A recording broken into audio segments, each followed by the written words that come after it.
dengan posisi dia adalah merampas uangnya Agus. Kalau dia tidak merampas, kita juga nggak ngelaporin dia. Ngurusin belanja-belanjaan kayak gitu, nyatetinnya pulang. Justru harus nggak akan begini. terbantu misalnya kalau misalnya itu diurus semua oleh yayasan. Ya, Kalau Sampai misalnya sekarang keperluan itu diurus oleh semua yayasan, digunakan untuk Agus juga, kepentingan Agus, justru bukan terbantu nanti Agusnya. apanya? Justru Mas, maaf, ini saya pot sangga ya, itu bohong. Itu hanya ngomong kami yayasanmu, nggak ada sampai sekarang, hanya ngirim surat aja. Mereka takut, mereka mengatakan silakan pakai uang yayasan, nggak bisa. Udah saling ribut kok, sudah saling mereka menghina Agus, gimana posisi seperti itu? Ya menurut saya udahlah yayasan Nopi carilah sumbangan, kan masih banyak orang buta lain yang bisa dibantu. Agus ini kan kalau dicerita terus dipermalukan, konvensi pers mempermalukan Agus tidak akan pernah berhenti. Hanya kesedihan yang mereka alami dengan malu begini. Tetangga pada lihat seolah-olah dia ini adalah kacang lupa kulit. Iya, betul. Seolah-olah kayak yang tidak amanah gitu. Padahal uang itu ada di Nopi, kecuali uang masih di dia, kemudian Farhad Abbas ribut banyak ngomong alasan saya itu mungkin kita malu. Ini uang udah di dia. Perlakukan dia sebagai manusia biar bagaimanapun dia adalah orang yang dalam keadaan musibah. Orang buta itu kan disayang. Namanya ya itu orang-orang yang perlu perlindungan. Saya katakan dia udah kamu Gus nggak usah, kamu gak akan mati kelaparan karena banyak orang akan membantu kamu. Kamu di mana tersesat akan dituntun. Kamu gak usah memiliki tangan, orang akan mengejar kamu. Kamu akan bantu. Nah tapi ini saya agak kecewa kenapa saya berani ribut.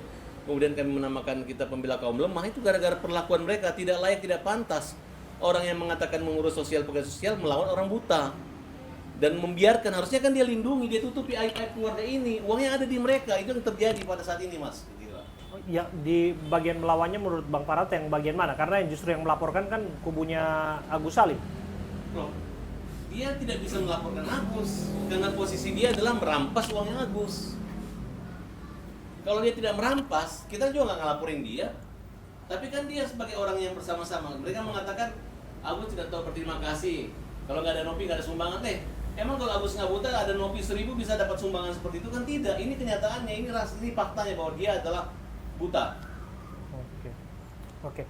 Nah, ada upaya komunikasi nggak Bang Farhad? Ini kan udah masuk ke proses hukum. Tapi paling tidak kan kelihatannya yang kami tangkap nih ya sejauh ini ya.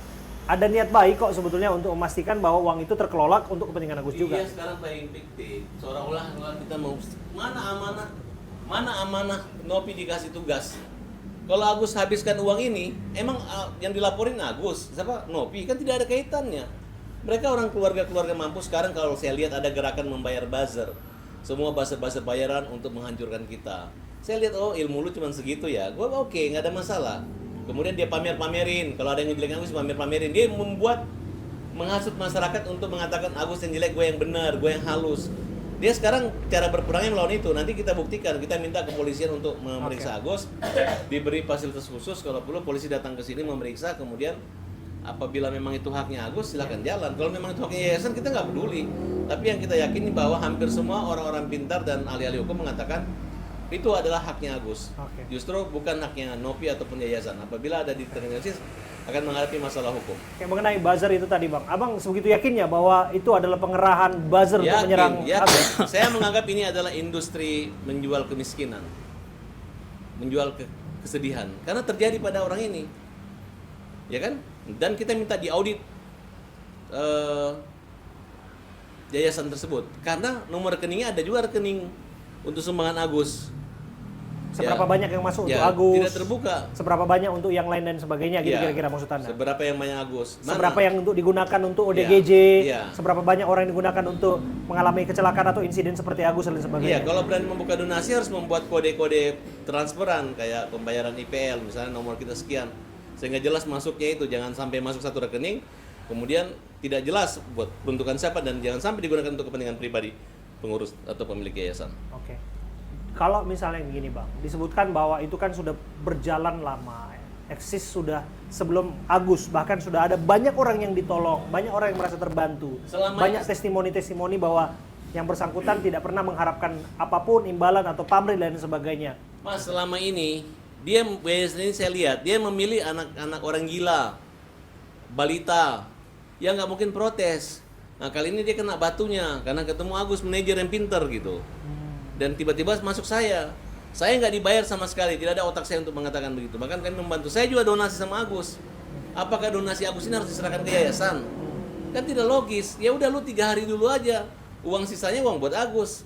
Karena orang ini kan pesan berantai untuk membantu Agus yang dalam kesulitan. Ya gitu, Gus. Iya, betul. Kalau emang 3 hari kan janjinya cuma 3 hari. Tapi diambil semuanya. Ini yang 3 hari apa maksudnya? Iya kan Bukan kalau dia Nopi, kalau punya yayasan buka itu cuma 3 hari. 3 hari Oke. doang. Ditutup. Nah, Oh, untuk open donasi kalau itu di cuma yayasan 3 hari? dia, ya. Oke. Sisa seandainya uang itu masuk ke yayasan terus, sisanya buat operasi OGDJ gitu. Nah, sedangkan kalau Agus ya masuk buat Agus. Dan Denny Sumargo udah telepon saya bahwa itu punya Agus semua. Kalau berani Nopi pakai 1 sen pun, nah, cuman kan sudah ribut. Lu udah permalukan dia. Lu seolah-olah bukan mewakili Agus, tapi mewakili kapan amanah untuk memberi itu. Kalau nggak ada buta nggak akan ada donasi. Bukan gara-gara ada Nopi baru ada donasi. Oke. Sebenarnya sih masalah ini udah selesai ya Mari, Bang. Iya, waktu pas podcastnya waktu Densu podcastnya udah di nggak ada Densu, masalah kita lagi kan kita. udah selesai, Hmm. udah maaf-maafan dan kita pun saya juga udah menyatakan selesai gitu. Dan saya udah menjelaskan kalau memang awalnya saya tuh nggak tahu masalah duit. Intinya di Densu itu kita udah kelar, udah maaf-maafan, udah apa gitu segala macam, dan Bang Densu pun udah sempet negor Mbak Nopi untuk mengembalikan nama baik kita, karena ada itikat baik kita tuh untuk mengembalikan uang itu gitu. Tapi tiba-tiba sehari setelah ke rumah dari rumah Bang Densu, justru Mbak Nopi itu bikin story tentang kita terus, tentang kita, tentang Agus, bahkan tentang abahnya, tentang BPJS semua. Jadi untuk penilaian saya kok kayaknya storynya Mbak Nopi di IG itu lebih bikin opini ujar kebencian gitu. Jadi, Terhadap Agus. terhadap kita semua, terutama saya, Agus dan Erni serta Abah sama anak saya. Oke. Gitu, dia bikin story tentang itu semua. Terus saya dibilang katanya waktu di Mall Pondok Indah saya direkam tanpa sepengetahuan saya dengan berita di situ. Sekarang udah punya udah terima duit, galak ya Bu gitu. Padahal saya nggak merasa terima uang gitu, tapi dia rekam saya tanpa sepengetahuan saya. Kalau saya mau laporin kan itu pelanggaran IT juga. Oke. Gitu, pencemaran nama baik. Semua itu abahnya, saya, apalagi Agus dan Elmi gitu. Oke. Jadi udah clear sebenarnya, tapi justru diawali dengan Bang Nopi Oke, sendiri oke. bikin story-story. Oke. Dan Bang Densu pun udah bilang Oke. udah jangan ada medsos lagi gitu. Ternyata Mbak Nopi yang terus cecer dari ide dia. Iya, itulah kekecewaan terberat Agus tuh di situ dari awal. Kenapa dia nolong Agus dengan kebaikan di awal tidak ada apa-apa, tiba-tiba setelah terjadi yang dapat seperti ini besarnya dia membuat asumsi-asumsi publik